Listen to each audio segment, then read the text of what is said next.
नमस्कार साथियों, कैसे हैं आप सभी। आशा करता हूं आपकी तैयारी बहुत अच्छी चल रही होगी। तो साथियों, कुछ भ्रम है विद्यार्थियों के मन में, उन्हीं भ्रमों को मैं दूर करने आया हूं और थोड़ा सा आपके अंदर विश्वास भी जगाने आया हूं। तो जैसे कि आप सभी को पता है, बहुत सारे जो हमारे पास समय का अभाव है। आज आप देखोगे हमारे पास 26 जुलाई 27 जुलाई होने में आ गई है और 31 अगस्त से हमारे जो है पेपर चालू है। और आप सभी को पता होगा साथियों कि 18 तारीख से हमारी जो एमपीटेट वर्ग 3 है, इसके फॉर्म भराना स्टार्ट हो चुके हैं और 31 जो इसकी तारीख है ये लास्ट है। और इसके साथ ही 6 अगस्त से इसमें संशोधन की तारीख दे रखी है।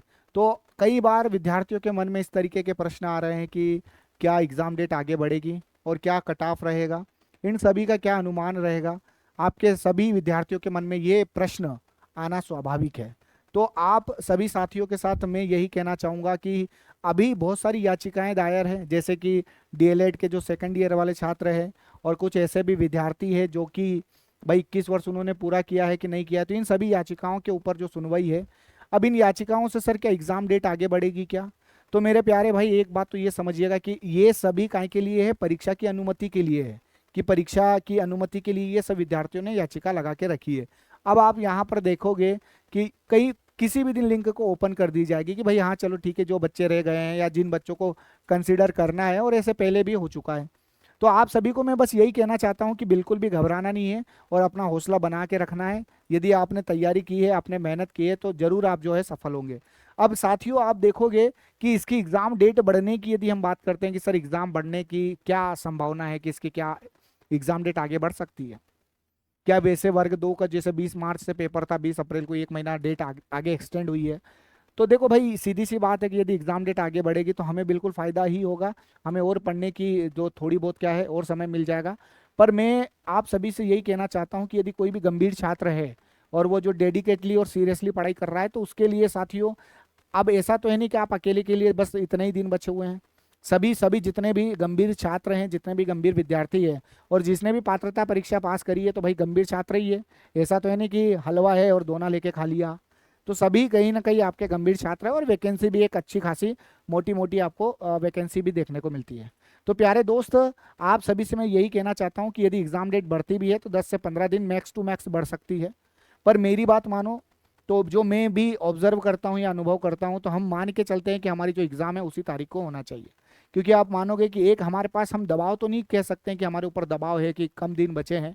देखो, सभी के लिए सेम सिचुएशन है, सभी के लिए सेम परिस्थितियां हैं। तो उन परिस्थितियों को बोलते ना कि आपदा को हमें अवसर में बदलना है। तो आप सभी साथियों से मैं यही कहना चाहता हूँ कि अपना विश्वास बनाए रखें और जितना भी आपने पढ़ा है उस पर अब ज़्यादा से ज़्यादा क्या करें, रिवाइज करने का प्रयास करें। और आप सभी को ये भी कहना चाहूँगा कि एग्ज़ाम डेट के लिए साथियों, अभी कुछ दिन पहले पैरामेडिकल का एक फॉर्म आया है और जिसकी एग्ज़ाम डेट जो है 27 सितंबर के आसपास बता के रखी है। तो कहीं ना कहीं एग्ज़ाम यदि वो 27 सितंबर को होगी, तो भाई जो हमारी चयन परीक्षा है वो भी मान के चलते हैं मैक्स टू मैक्स हफ्ता भर या 10 दिन आगे बढ़ सकती है। तो आप सभी से मैं ये कहना चाहता हूँ कि अभी तो आप बने रहें और अच्छे से पढ़ते रहें और मान के चले कि तारीख जो है हमारी 31 है। और बहुत सारे विद्यार्थियों के ऐसे भी मैसेज आ रहे हैं सर, आयु को लेकर या फॉर्म को लेकर या कुछ और भी इश्यूज है।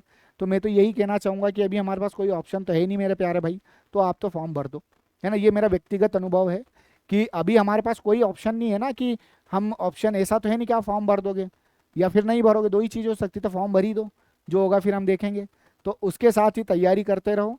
और इसके साथ ही ये बात हमेशा याद रखना कि कट ऑफ को लेकर बहुत सारे विद्यार्थी कट ऑफ को लेकर यहाँ पर चिंतित होंगे और बहुत सारे वीडियोस वगैरह बनेंगे कि कट ऑफ क्या जा सकता है, क्या जा सकता है, क्या नहीं जा सकता। तो मेरे भाई, कोई भी व्यक्ति कट ऑफ को प्रेडिक्ट नहीं कर सकता है।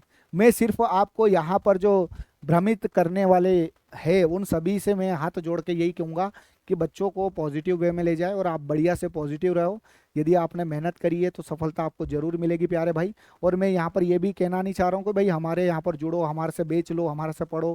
क्योंकि टॉपर्स टेम्पल ने तो ऑलरेडी मेरे भाई पूरा बेच फ्री करके रखा है। यूट्यूब पर मैराथन पूरी फ्री है, हमारे पास तो टेस्ट सीरीज वगैरह सब कुछ फ्री है। हमने तो कोई इस तरीके से कोई शुल्क वगैरह चार्ज करके नहीं रखा है। तो मैं बस आपसे यही कहना चाहता हूँ, अच्छे से पढ़ते रहें। और कट ऑफ मेरे दोस्त, आपने देखा होगा कि मध्य प्रदेश विशेषकर कोई सी भी परीक्षा को लेकर आप देखोगे तो 80% परसेंटाइल की मैं बात कर रहा हूँ, 80% मार्क्स जो है एकदम सेफ स्कोर रहता है।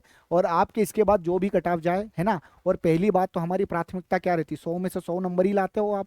ऐसा तो है नहीं कि 80 क्वेश्चन सॉल्व कर लोगे और अब नहीं बोलो मैं 81 नहीं करूंगा, नहीं तो मेरे 81 नंबर आ जाएंगे। हर विद्यार्थी का प्रयास रहता है कि 100 के 100 क्वेश्चन अटेंड करूँ और 100 में से 100 नंबर आए। हाँ जी। अब ये तो पॉसिबल नहीं है कि सबके 100 में से 100 आ जाए, पर अपनी क्षमता को कम मत आंकना मेरे भाई। और आप सभी प्यारे दोस्त लगे रहें और कट ऑफ वगैरह, एग्जाम डेट, इन सभी चिंताओं से मुक्त होकर आप अभी बोलते ना कि माथे को नीचे रखकर आप बढ़िया से तैयारी करें। जो भी होगा अच्छा होगा, और ये याद रखना जो भी होगा अच्छे के लिए ही होता है। और आप सभी को बहुत सारी शुभकामनाएं, विश्वास बनाकर रखें, एक दिन सफलता आपको जरूर मिलेगी। बहुत बहुत धन्यवाद। जय हिंद।